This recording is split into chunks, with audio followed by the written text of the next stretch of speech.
Hey, Jim at Classic Catering. We're cooking from home today during this time of shelter in place. We're not doing a whole lot of cooking in our restaurant and commercial kitchen, so we're going to cook some great food today. Thanks for tuning in and hope all is well with your family and friends, and let's get started. Alright, here we are in our newly remodeled kitchen. We've been in our house for about 6 months. We're going to be making a New Orleans style sausage, chicken, and shrimp gumbo. I've got all my ingredients laid out in advance to save some camera time. We're just going to pan through real quick, show you what I've done here. Got an assortment of beverages for any thirst needs that might come up ahead of time. So basically we've got all of our ingredients assembled. Got my gloves handy to work safely. I have got some butter and flour. I've got my tray of all the ingredients, which are we've got some celery right down here. We've got bay leaf and andouille sausage. We've got some green pepper. We've got some julienne chicken. We've got shrimp. We've got an olive oil jar. I keep it in a squeeze bottle for ease of use. Our spices are basic salt and pepper, cayenne pepper, paprika, white pepper, and then I also use, instead of chicken stock, I use this Weiler's chicken powder. It's very easy to use and it doesn't go bad in the kitchen if you don't use it in a timely fashion. I've got my knife, a couple of stirring utensils, my wire whip, a pan for the roux, and a pan for the actual gumbo mix. Alright, first thing we're going to do is we're going to start off by making our roux, which is our thickening agent. So we're going to take our salted butter and we're going to put that right in the pan and let that start melting. Then we're slowly going to add our flour in and we're going to make a roux. And we're going to let the roux cook about 20-25 minutes at a low temperature to get all that flour taste out of it and make it part of our delicious New Orleans gumbo. Alright, my butter's melted. I'm going to start taking my flour and just adding it. You can actually just dump the whole thing in there. It's going to bubble up a little bit. And we're just going to stir this in nice and quickly like this so it doesn't clump up on us. And basically it's equal parts of flour and butter. And that's about it. That's how you're going to do it. We got the heat as low as it can go on our gas stove, of course, instead of electric. So we're going to let this cook about 25 minutes at a very low temperature. You can see it's bubbling. We're going to just have to keep stirring it frequently because you don't want it to burn. It'll leave your sauce tasting very bitter. Alright, while that's cooking, we're going to work on assembling some of our ingredients. Some of it I've already done, but I wanted to show you some of the quick ways that we're going to do our bell pepper and also our Spanish onion. So we're just going to give this a quick dice. We're going to cut it about a 1/4 inch thick and make it up all into strips. Then you're going to cut it crossways, also a 1/4 inch thick. And this will give you a nice uniform product, which is going to be equal in size to the celery that we've already done. Then we're just going to quickly take our onion and basically do the same thing. We're going to cut it into strips this way. We're going to tidy it all up into a nice bundle like that, and then we're going to cut it the same way, about a 1/4 inch in each direction. Get that all finished up real quick.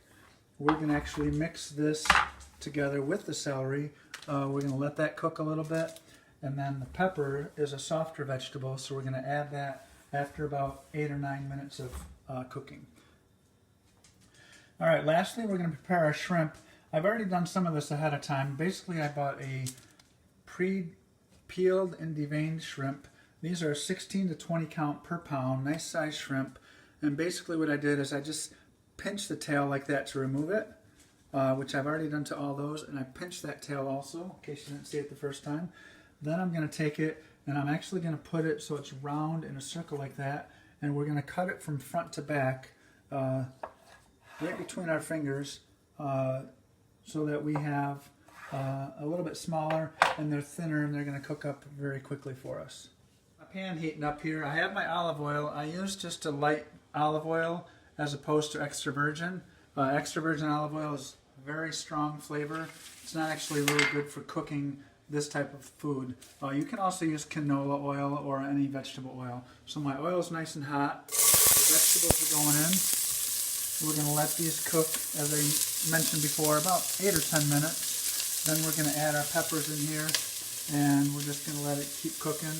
On the back of the stove here, I have the roux, which is the butter and flour mixture. That is cooked for about 15 to 20 minutes and it's still cooking on low.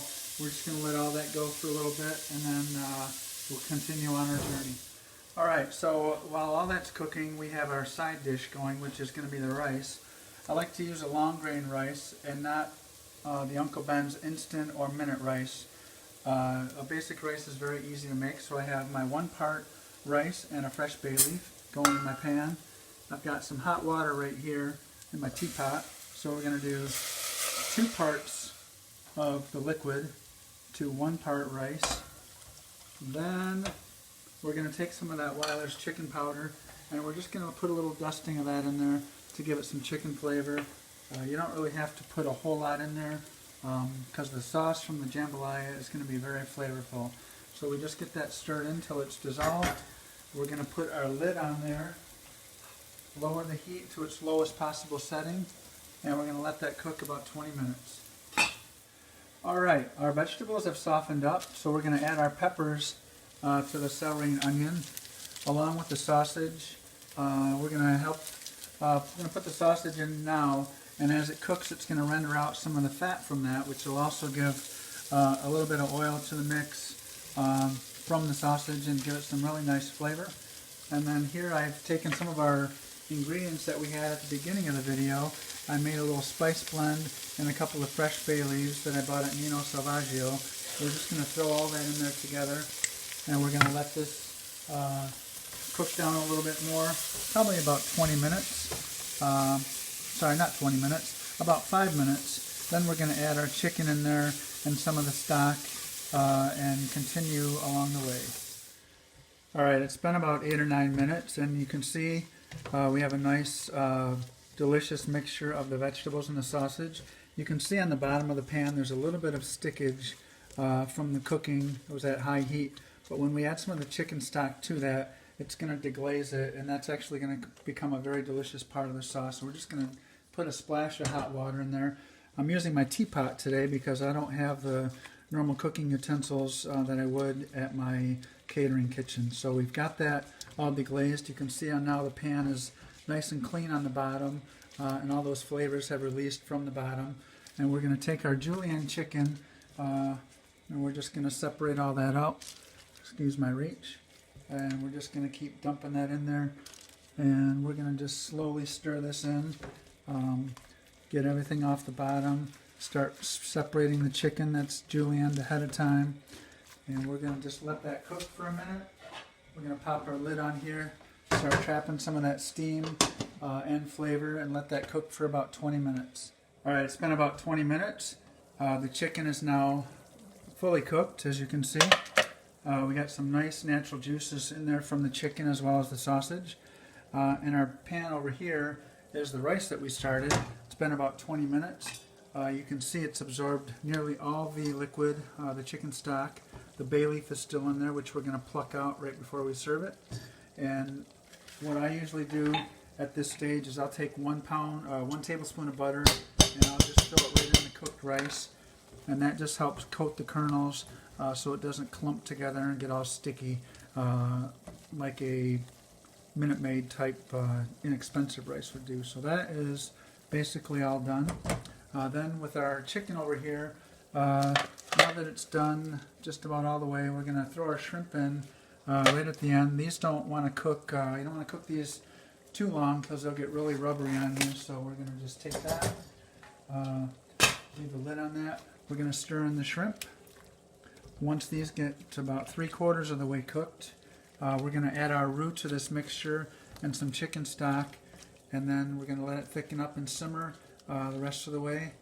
So we're about 15 minutes away from dinner time. Alright, it's been about 15 minutes. The shrimp is just about cooked all the way through. What we're going to do real quick is just take a little sample of the broth just to see how it tastes. So far so good. At this point we can add more salt, more pepper, cayenne pepper if you like it a little bit hotter, but for now it tastes great. So we're going to take our roux that's been sitting on the back of the stove.